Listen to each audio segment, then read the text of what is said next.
guys, Fine and Fit Finance Chick here. I'm going to make this video very quickly. In this video, we're going to be talking about why your favorite YouTubers are broke, okay? Or are going broke. So I know most of you guys have probably heard about the ad apocalypse. So sometime on YouTube became very strict to where when it came to the type of ads that they were placing in these monetized videos,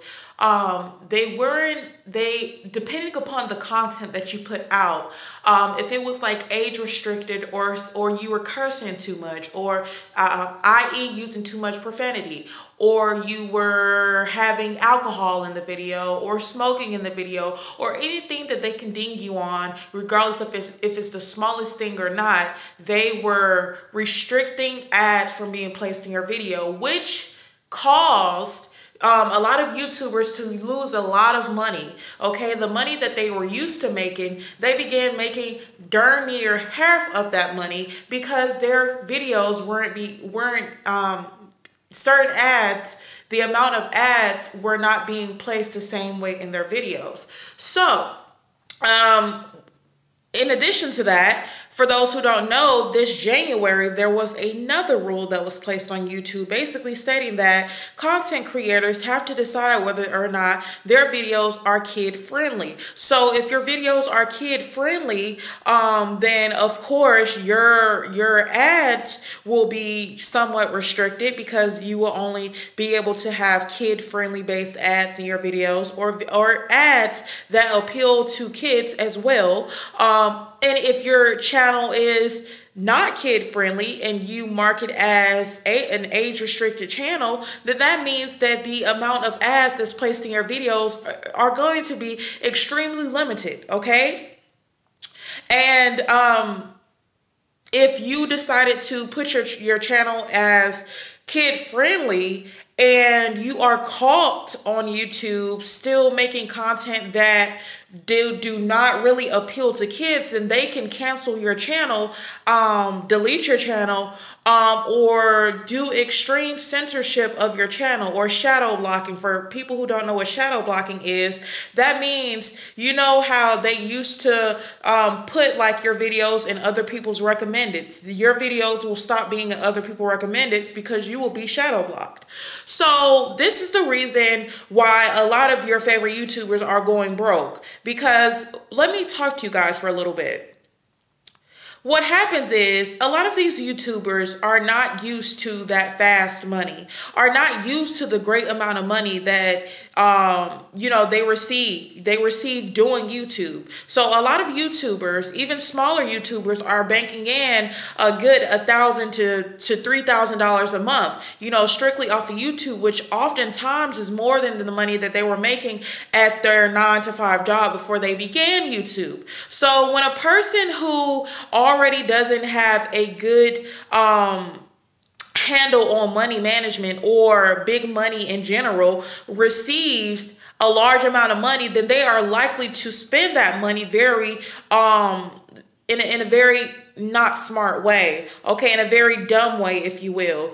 They tend to spend that money on renting out different houses or buying a car. How many times have you seen your favorite YouTuber get a new car, or buying luxury clothing? How many times have you seen your favorite YouTuber put on Gucci or wear Gucci or Prada or Louis Vuitton or, any high-end type of clothing, okay? So a lot of your favorite YouTubers, what they do is they're so not used to receiving this, this fast money and this large amount of money, that when they get this money, they tend to not spend it wisely. They tend to rush to spend it on materialistic things instead of thinking about their future outside of YouTube. Okay, I've always wondered, there's always been a question that I posed: what happens if YouTube ends tomorrow? A lot of your favorite YouTubers are going back to being 9-to-5 employees, working at Walmart or some other place, that doesn't really pay that well because they were not very smart with their money.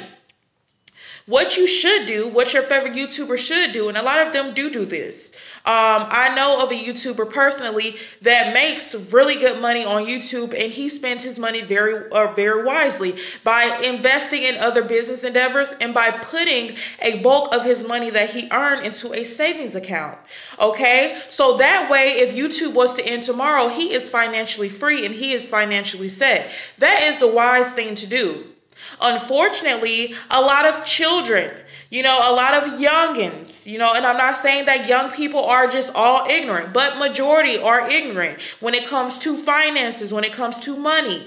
So a lot of your favorite YouTubers are getting these large houses that they now have a note on, are getting these expensive cars that they have a note on, that they have to keep these notes going. And then in the scheme of YouTube becoming more strict, it makes them panic, because how will they continue to pay for this big house that they got? How will they continue to pay for this condo that they went and got? How will they continue to pay for this, this Lamborghini truck or this, Mercedes Benz, the newest Mercedes Benz, or whatever the case may be? How will they continue to pay for these things if they're not constantly having that revenue per month?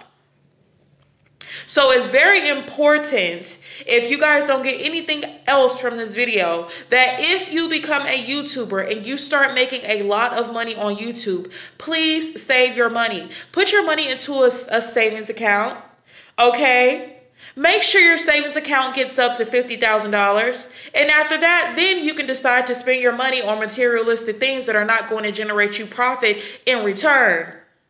But until then, you do not need to be spending money, because you're going to end up like majority of these YouTubers who went into a severe panic, a severe depression, a severe anxiety attack, because they have no ideas how they're going to keep their bills paid at this point.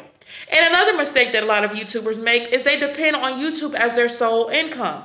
And again, what I stated before is, if you do depend on YouTube for your sole income, you need to make sure that you are securing yourself in the case that YouTube shuts down or YouTube gets even more strict with the ads, to where you went from making $5,000 a month to only making it $3,000 a month now, because they got that strict with the ads placed in your videos. So I don't want to make this video that long. I hope you guys can take something from this video and you enjoy this video. This video is not meant to be bashful. This video is not meant to be negative. This video is to be informational, educational, and a financial nut for people to receive, if you will. So I hope you guys can take something from this video. If being a YouTuber is your future career and that's something you want to do with your life, that is fine. I am all for entrepreneurship and, working for yourself. However, make sure you go by it smart. If you do want to be a YouTuber, make sure you are saving the bulk of your money,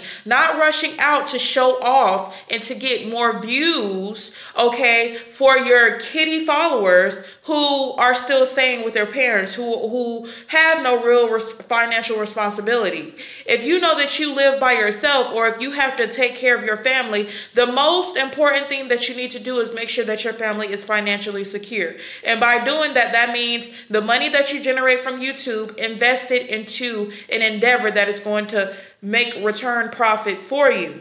Or putting into a savings account, so that way, if something was to happen on YouTube and you have not invested, you have that huge amount of money that you can run to protect your family until you get back on your feet. So, or, creating another source of income via YouTube. YouTube opens up a lot of other opportunities. So you can use your YouTube platform to get yourself into other opportunities, whether that includes brand deals, sponsorships, or something on a larger scheme, on an even more larger, platform.